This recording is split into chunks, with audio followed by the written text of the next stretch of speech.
Good morning, everyone. Welcome to story time. I'm so excited to have you here. My name is Kara. I'm a storyteller with Wild Rumpus Books, and today I want to read to you 2 picture books. Will you let me read a couple of picture books to you today? I love these ones. I think they're really fun and lovely. If it's all right, I'll start with a very quick book. It's called I Am Bat. We're going to meet a friend named Bat. I Am Bat by Morag Hood, published by Source Books.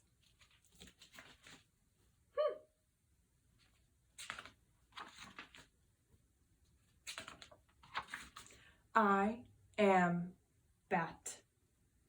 I do not like mornings. I like cherries.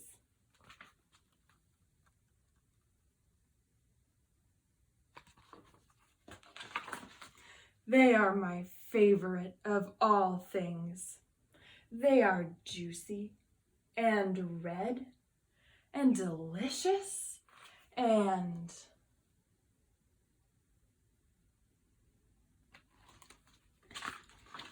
they are mine. Do not take my cherries.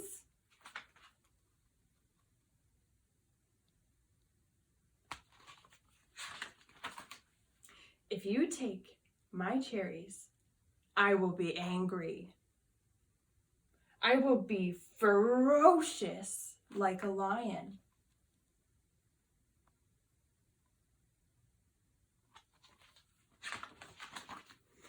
I will just leave my cherries here. Do not touch them. I will know if you take one.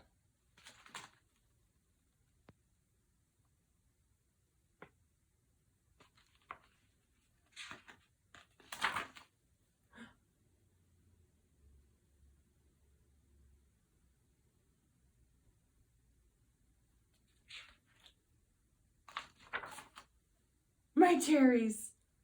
Some of them are missing. Where did they go?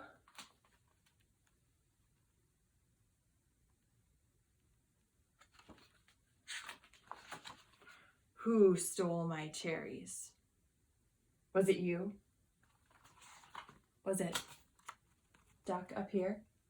Or the ants over here? My poor cherries. I will never be happy again.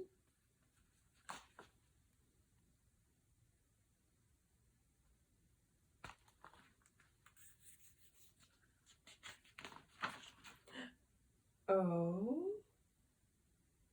what's this? Do you see that? Is that a different fruit? I don't know what it's called.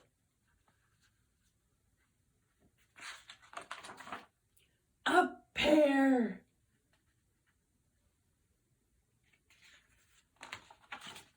I like pears. I am Bat. Do not take my pear.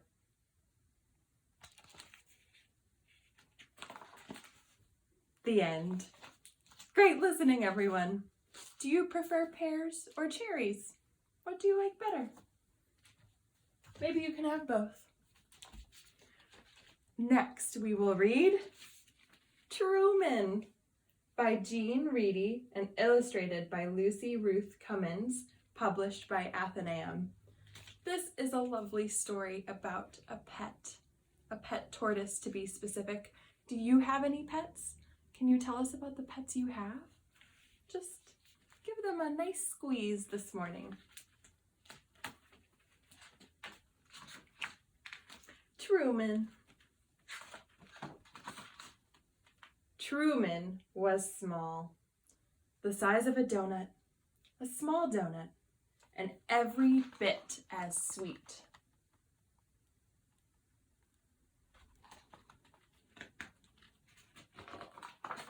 He lived with his Sarah, high above honking taxis and growling trash trucks and shrieking cars, and the number 11 bus, which traveled south.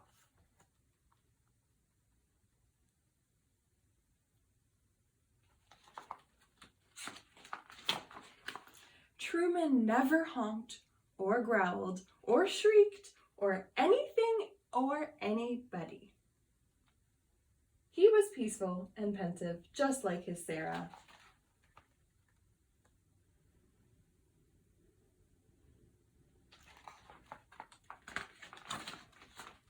One day, Sarah ate a big banana with her breakfast, clipped a blue bow in her hair, and buttoned up a brand new sweater. She strapped on a backpack so big, 32 small tortoises could ride along in it, but 0 tortoises did.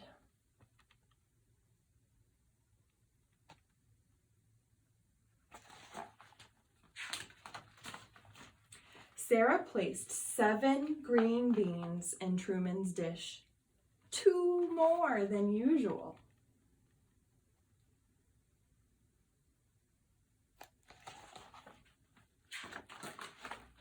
She kissed her finger and touched it to his shell and whispered, "Be brave." Then she left.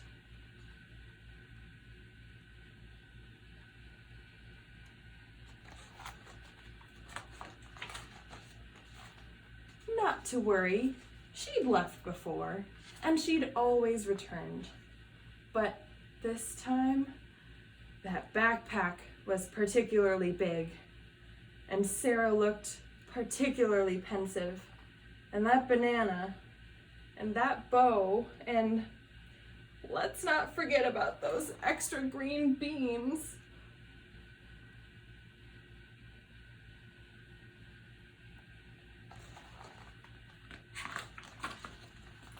That's when Truman saw something he'd never seen before. Sarah boarding the number 11 bus going south. The bus roared away. Can you guess where Truman is in this? He's way up there. I'll show you. Way up here, right there.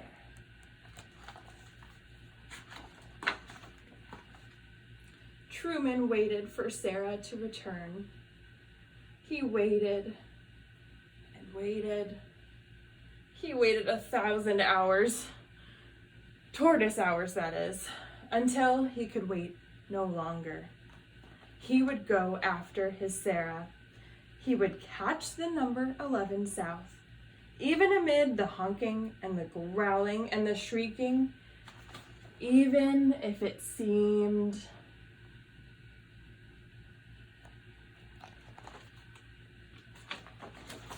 bonk, impossible. That's when he noticed the rocks, 3 rocks that had always been there.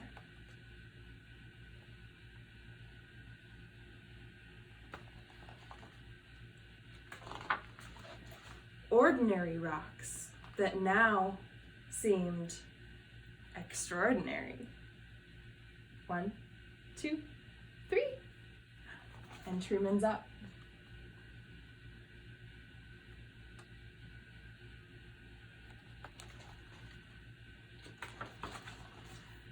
And the arm of the couch, and the pillow propped just right, and that tall, tall boot, and the rug, that glorious. Can you track Truman's path along the whole room? Can you see where he has tread?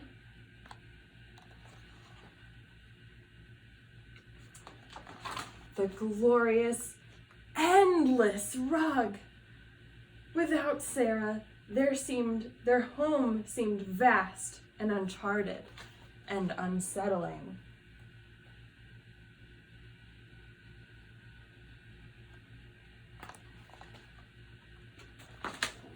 Truly unsettling. Oh, those are some scary toys.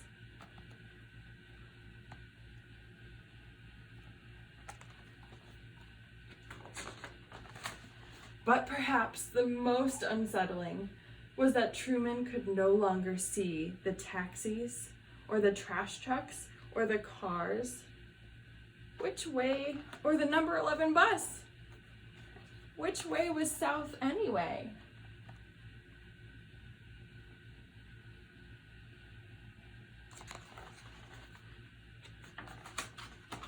Now the sun hung low, like Truman's head and heart. Just then, can you see what Truman sees way down here?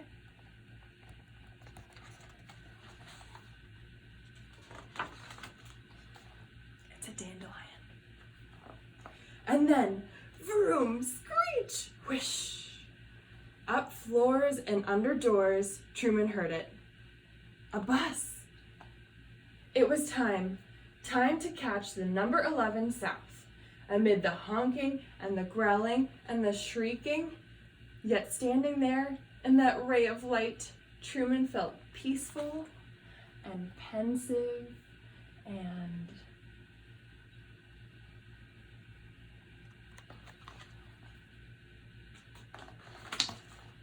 brave.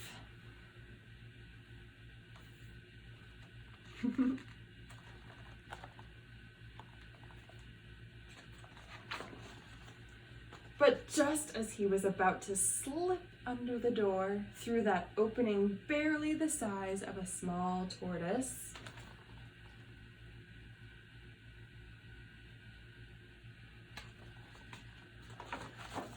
Sarah! She spotted him, shining like the sun. "Truman!" she cried.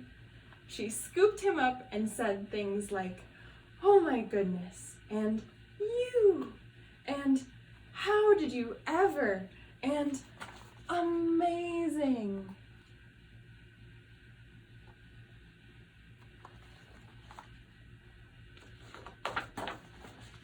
Sarah kissed her finger and touched it to his shell and tucked him back safely in his tank, where he was peaceful and pensive and proud.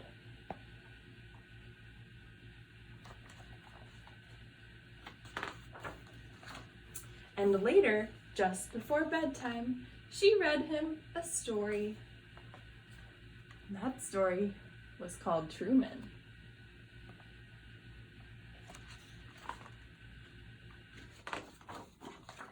Now, Truman knew that one day soon, he and his Sarah might travel south to see new sights and hear new sounds and think new thoughts.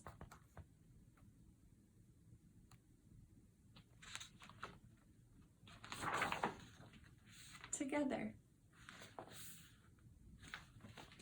On the bus. The end. Wonderful listening, everyone. Thank you so much for joining us today. It was absolutely lovely. Have a wonderful Saturday, and we'll see you next Saturday for another story time.